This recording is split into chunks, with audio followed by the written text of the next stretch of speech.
उसका डाउट हो। हाँ सर, मेरा एक था। बताओ। मतलब ए अगर कोई 4x4 का मैट्रिक्स है, हम्म। सिमेट्रिक मैट्रिक्स, हम्म। और उसका बोल रहा है कि A11 = 0। हाँ, हम्म। और A11 = 0 and sum of the diagonals बोल रखा है 0। सारे मेरा ट्रेस जीरो है। हाँ हाँ। हाँ। तो उसका सर मतलब डायमेंशन वन वन होना चाहिए ना। 4x4 सिमेट्रिक मैट्रिक्स है, तो सिमेट्रिक है, तो जैसे अभी के लिए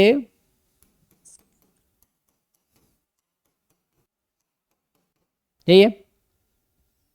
तो जैसे यहाँ पे अगर ए बी सी लेते हैं, तो यहाँ लेना पड़ेगा ए बी सी, है ना। यहाँ मान लो पी क्यू, सो यहाँ पी क्यू, यहाँ आर, तो यहाँ आर, यहाँ तक तो ओके है। सिमेट्रिक बना रहा हूँ भाई मैं। अब A11 0 कर रखा है, तो ये तो ज़ीरो हो गया। अब ट्रेस A 0 कर रखा है ना। तो यहाँ पे मान लो अभी के लिए एक्स वाई जेड, ठीक है। ये तो ना कंडीशन था कि 4x4 की मैट्रिक्स है, हाँ हाँ, यही। ये है, A11 0 कर दिया, ट्रेस 0 है। तो यहाँ से एक ही कंडीशन क्या बन के आएगी, x+y+z = 0। हाँ, उसके लिए कमेगा। तो z को हम लिख सकते हैं हटा के -x-y। मतलब सर लीनियर रेस्ट्रिक्शन तो एक है। कौन से रेस्ट्रिक्शन, हाँ एक है। तो कितने फ्री वेरिएबल है इसमें अभी। थ्री वेरिएबल, थ्री वेरिएबल्स तीन होंगे होंगे। 3 क्यों होंगे, मुझे तो ज़्यादा दिख रहा है। इसमें देख के बताओ कितने फ्री वेरिएबल्स हैं ऐसे। अभी एन क्रॉस एन सर सिमेट 9 है। एन ऐसे एन क्रॉस एन मैट्रिक्स में जो सिमेट्रिक है उसका डायमेंशन क्या होता है। Sir n+1/2 I think. हाँ, तो वैसे कितना हो सकता है, यही ना। तो वैसे हो सकता 10 है 4 × 5 नहीं 10। सर, या 10 10 ना, 10 होता। लेकिन एक कम क्यों हो गया, क्योंकि तुमने कहा ट्रेस इसका 0। 0 है, तो एक कम हो गया, तो इसका आंसर 9 है। तुम्हें 1 क्यों आ रहा है। अच्छा, और एक बार सर बता दीजिए कि मतलब सिमेट्री, अच्छा, हार्मेशियन मैट्रिक्स का भी, और मतलब हार्मेशियन मैट्रिक्स का भी n × n+1/2 होता है ना। हर्मीशियन, हर्मीशियन में क्या है, कॉम्प्लेक्स नंबर्स हैं। तो वहां तुम्हें ईच, अगर मैं तुम्हें आर के रेस्पेक्ट में सोच रहे हो, तो ईच एलिमेंट में 2 रियल नंबर्स हैं, तो वो ट्वाइस हो जाएगा। हर्मीशियन क्या होता है, सिमेट्रिक का ही कॉम्प्लेक्स फॉर्म है ना। हाँ हाँ। तो हर्मीशियन में तुम्हें लिखना पड़ेगा, जैसे हो तो यही जाएगा n × n+1, तब। लेकिन उसमें दिक्कत ये होती है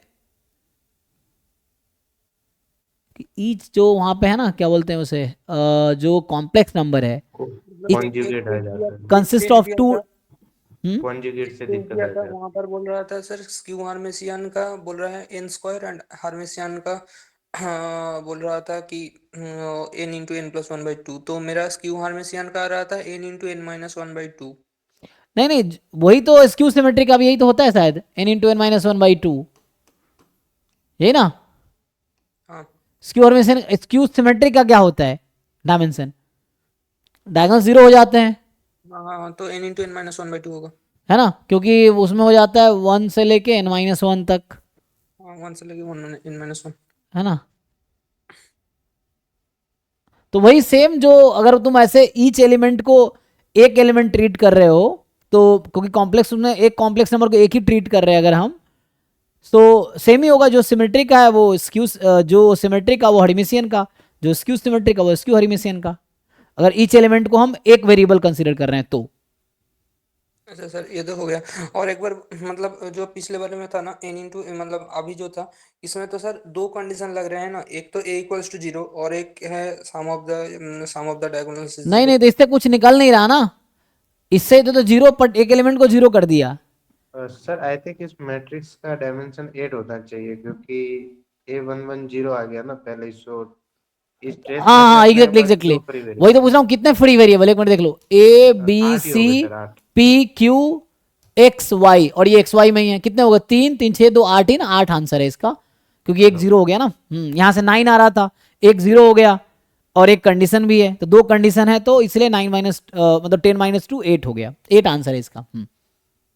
अच्छा सर, और एक था सर कि X and Y are follows normal, ठीक है, एक्स एक बाइवेरिएट नॉर्मल फॉलो कर रहा है।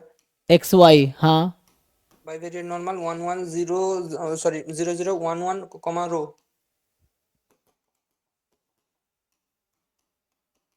हाँ, तो बोल रहा है probability of X probability of X Y is greater than 0। ये थोड़ा डिफिकल्ट क्वेश्चन है, इसका कुछ रो में आता है, साइन इनवर्स रो में कुछ फॉर्मूला आता है, ऐसा कुछ साइन इनवर्स रो सर या तो साइन इनवर्स कैसे आ रहा है सर, मतलब जब मैं ई की टर्म्स में आ रहा था मेरा ये ई कुछ का ना इक्वेशन। कोई कंडाल स्टाउ इस तरह कुछ फॉर्मूला होता है, मतलब प्रूफ तो मुझे भी याद नहीं है, मतलब देखना पड़ेगा क्या है, ये कैसे लिखता है वो लोग।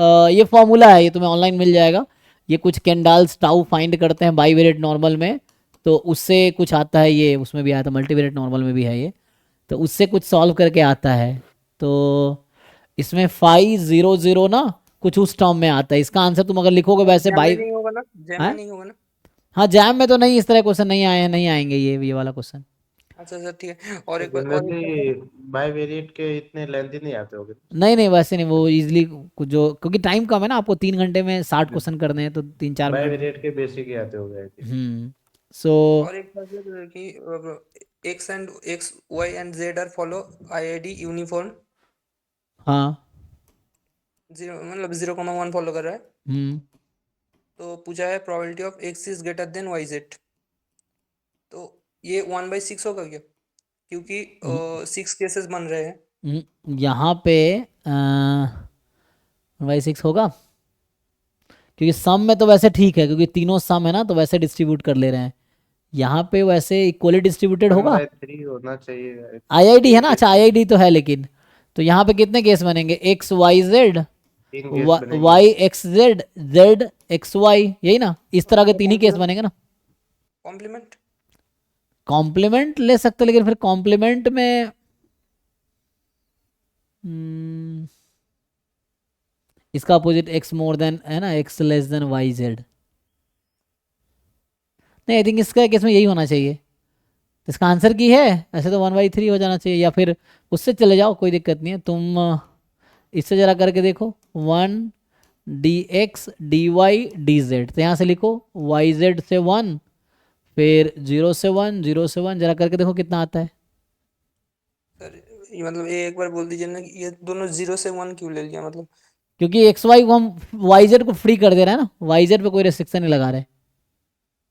तुम क्या रेस्ट्रिक्शन लगाना चाहते हो, क्योंकि क्योंकि 1/y करोगे तो बाहर चला जाएगा ना, मतलब यहाँ एक्स की वैल्यू वाईजेड से ज़्यादा है, ठीक है, हाँ एक्स की वैल्यू वाईजेड, तो एक्स का काम हो गया, तो वाईजेड स्पेस में अगर इसका हम प्रोजेक्शन लेंगे तो पूरा वाईजेड कवर होगा। तुम ग्राफ देखोगे, इस ये अभी 3D में इसका ग्राफ जो बनेगा, तो उसमें क्या होगा, जैसे हम लोग बनाते हैं X more than Y Z, तो एक्स मोर देन एक्स बराबर वाई जेड का ग्राफ बनाओ, तो एक्स बराबर वाई जेड का, जब वाई जेड बराबर 1 एग्जाम्पल के लिए, तो वाई जेड बराबर 1 क्या होगा, मान लो ये वाई है, ये जेड है, चलो अब ये 1 है, तो वाई जेड बराबर 1 का ग्राफ क्या होगा, ये होगा। अब ये क्या होगा, ये एक्स मैं बराबर एक्स कर रहा हूँ, तो एक्स कुछ भी हो सकता है, तो एक्स पे इसको स्प्रेड कर दो, तो एक्स को स्प्रेड कर दोगे तो ये कुछ वैसा बनेगा, समझ लो, चादर जैसा, वैसे ये उस तरह से, मतलब जैसे एक पर्टिकुलर शेप होता है ना, उसको एक्सटेंड कर दो पूरे एक्स एक्सिस पे, उस तरह से, कि जैसे ये है ना, तो इसको इधर मतलब इस बोर्ड से बाहर निकाल दो, उसको अंदर ले लो, इस तरह वो है, कहने का मतलब ये प्लेन है ना ये, तो इस तरह का, तो अगर इसका हम प्रोजेक्शन लेंगे वाई जेड किस में, बाद में एक्स का लिमिट तो ले लिया कि वाई जेड से ये हो जाएगा, अब इसका प्रोजेक्शन अगर हम लेंगे वाई जेड स्पेस में, तो क्या बन के आएगा, हमें तो पहले से फिक्स है कि वाई जेड मुझे 0 से 1 में लेना है, X more than Y Z है ना, तो एक्स तो 0 से 1 में कुछ भी हो सकता है, तो वाई जेड बराबर अगर 1/2 है तो क्या होगा, मतलब X more than Y Z है, तो वाई जेड कुछ भी हो सकता है 0 से 1 में, तो उसके लिए तो फाइन करना है हमें। इससे क्या आंसर आता है, क्योंकि वाई जेड पे कोई रेस्ट्रिक्शन नहीं है, क्वेश्चन ये है कि वाई जेड पे कोई रेस्ट्रिक्शन है, क्वेश्चन ये है कि क्या रेस्ट्रिक्शन लगेगा वाई जेड पे। इसमें तो 1/4 आएगा शायद। 3/4। 3 कितना, बाई फोर ना। यहाँ से 3/4 आ रहा है, वैसे 1/3 था, ऐसे कैसे होगा? तो कोई एक यूनिफॉर्म वो होने चाहिए वे। अगर दूसरे तरीके से करें, मान लो अगर मैं कॉम्प्लीमेंट ले लेता 1 माइनस करता तो क्या हो जाता ये? Probability x less than Y Z, ऐसा हो जाता। और x less than Y Z है, और वाई जेड की वैल्यू जो होगी वो 0 से 1 में होगी ना, प्रोडक्ट भी। तो x वाई जेड से कम है, तो अगर ऐसे देखें हम 1 D X D Y D Z, तो वैसे के लिए x हो जाएगा 0 से वाई जेड, 0 से 1, 0 से 1। इससे क्या आंसर आएगा? इससे भी सेम आएगा क्या अगर वैसे कर रहे हैं तो? वाई जेड है ना, 0 से 1, 0 से 1, तो यहाँ 1 माइनस 1/4, 3/4, दोनों सेम ही आ रहा है ना। ठीक है, तो ठीक है 3/4 आ रहा था, ये आंसर शुरू होना चाहिए। मुझे लगता है ये वाला वो तब वर्क करता है जब यूनिफॉर्म हो, मुझे यूनिफॉर्म इन द सेंस कि इंटरचेंजेबल हो। यहाँ पे इसका वेट ज़्यादा नहीं लग रहा है ऐसा, Y Z X more than Y Z, तो इस तरह के केस में आई थिंक ये वर्क नहीं करेगा।